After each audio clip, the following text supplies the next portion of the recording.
નમસ્તે ખેડૂત મિત્રો, આજે આપણે જીરાના ફિલ્ડ વિઝિટ માટે આવેલા. ત્યાં આપણે એક પ્રગતિશીલ ખેડૂતની મુલાકાત લીધેલી છે. એમણે આશીર્વાદ સીડની જીરાની એક વેરાયટીનું વાવેતર કરેલું છે. તો આપણે વધુ માહિતી તે ખેડૂતના મુખેથી જ સાંભળીશું. તમારું નામ? મારું નામ જયદીપ પટેલ.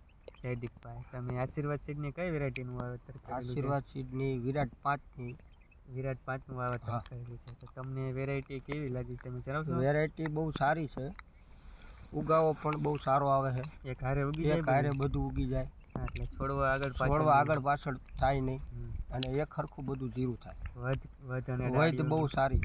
ડાળી બાળી કેવી પડે? ડાળી બહુ, જો ડાળી પણ વધારે પડે, ભૂથે પણ પડે છે, ચક્કર પણ બહુ મોટા થાય, જાજા આવે.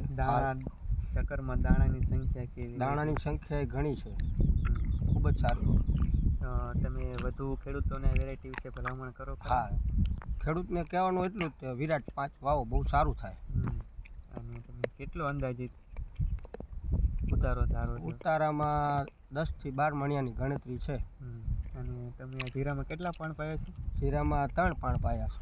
અને અંદાજે કેટલા દિવસનું થયું? અંદાજે 70 દિવસનું થયું. તો મિત્રો આપણે લાવો બતાવું કે 70 દિવસનું જીરું થયું છે. અને છોડવા તમારે પોથા જોવા હોય તો તમે જોઈ શકો છો. 70 દિવસનું જીરું છે. મસ્ત પોથે પડી ગયું છે. આખા ખેતરમાં જોઈ શકો છો, એક જ સમાન આખા પ્લોટમાં. ક્યાંય તમને ખાલું કે સુકારો જોવા મળતો નથી.